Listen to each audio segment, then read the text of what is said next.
Kwestia prawa do posiadania broni w Polsce jeszcze nie doczekała się normalnej dyskusji. Zacznijmy ją teraz. Marcin Chmielowski, zapraszam na Wolność pod ostrzałem.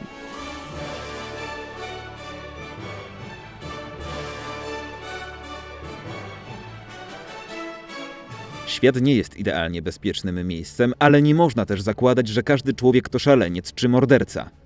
Dlaczego więc zakładać, że każdy posiadacz broni to potencjalny bandyta?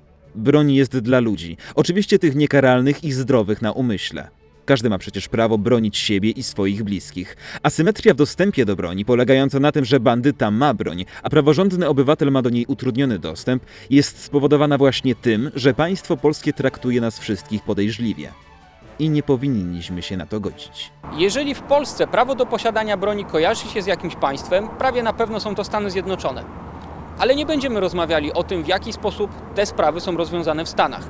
Będziemy rozmawiali o tym, jak bardzo różni się polskie prawo do posiadania broni od tych, które są u naszych sąsiadów. Dzięki temu zobaczymy, jak bardzo skrajnie niewolnościowe są polskie rozwiązania. W Niemczech na 100 obywateli przypada 30 sztuk broni palnej, w Czechach ponad 16 sztuk, na Słowacji ponad 8. To w porównaniu z europejską średnią naprawdę mało, bo we Francji, Norwegii czy Austrii ilość broni jest taka jak w Niemczech, czyli po około 30 sztuk na 100 mieszkańców. Nawet w nietoczącej od 200 lat żadnej wojny Szwecji są to prawie 32 sztuki. A jak na tym tle wypada Polska? Z uzbrojeniem Polaków jest bardzo słabo, bo na jednego Polaka, na 100 Polaków przypada 1,1 egzemplarza broni. Dosyć sporo jest w statystykach broni gazowej. Gdy ją się odejmie, okaże się, że na 100 Polaków przypada 1 egzemplarz broni palnej. Skąd się bierze ten stan?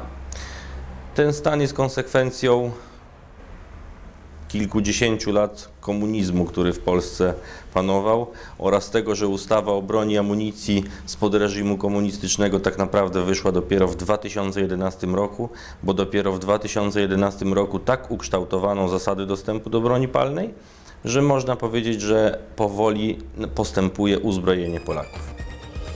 Ograniczenia w prawie do posiadania broni na pewno nie przeszkadzają bandytom. Bandyta kupi broń zawsze, po prostu na czarnym rynku.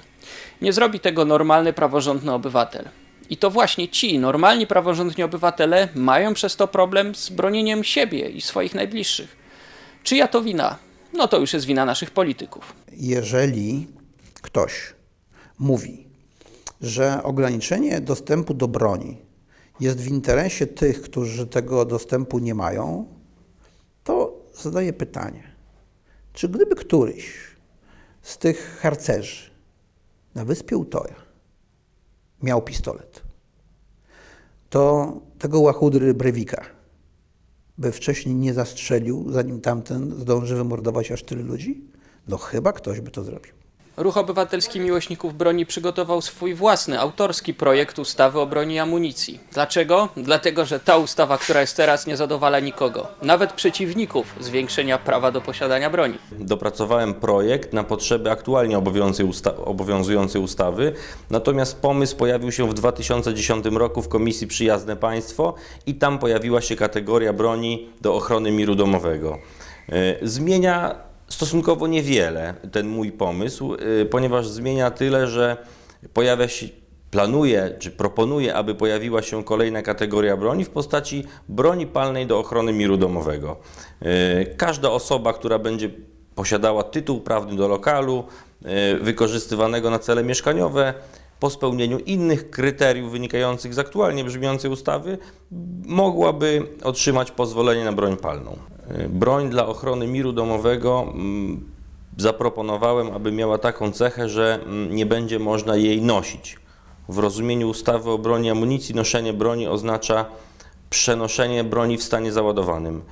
Broń ta miałaby taką cechę, że mogłaby być trzymana w domu, natomiast nie można byłoby jej poza dom wynieść w stanie załadowanym. Oczywiście byłaby możliwość przeniesienia broni na strzelnicę w celu treningu, natomiast nie ma żadnego zagrożenia co do tego, aby taka broń w stanie załadowanym, czy obywatele, którzy posiadaliby takie pozwolenia, maszerowali po ulicach z tego rodzaju bronią. Co ciekawe, już dziś w obrocie jest jeden z rodzajów broni palnej, zupełnie legalny i łatwy do nabycia.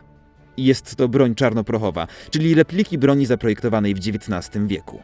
Może ją kupić każdy pełnoletni obywatel. Ceny są przystępne, a sprzedaż odbywa się także przez internet.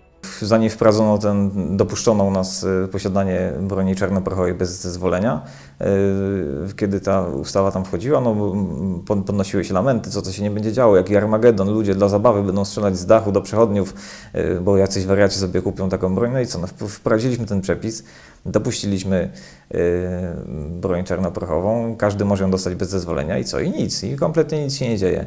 Nie ma żadnego wzrostu przestępczości z udziałem takiej broni. Więc myślę, że no dokładnie tak samo jest z wieloma innymi straszakami, które często się podnosi, co to będzie, kiedy zniesiemy prawo jazdy, co to będzie, kiedy zdelegalizujemy zwykłą broń. No nic nie będzie. Po prostu społeczeństwo działa nie tylko dlatego, że za coś są kary, mandaty, pozwolenia i koncesje, tylko są inne, często znacznie ważniejsze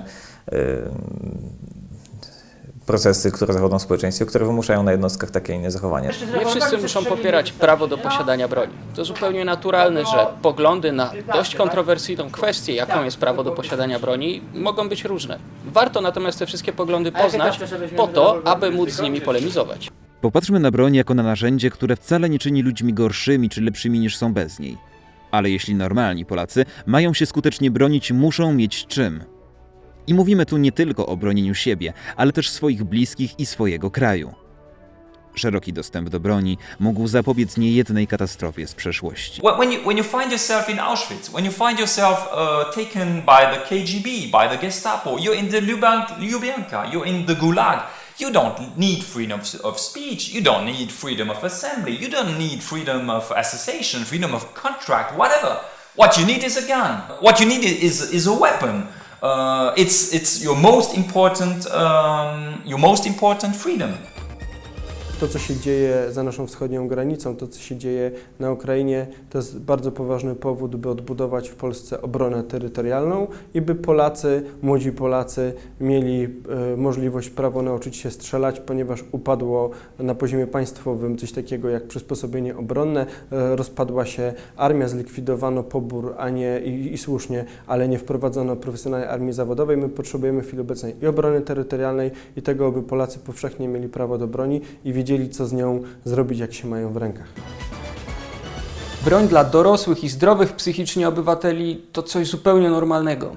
Pytanie tylko brzmi, dlaczego jeszcze nie w Polsce?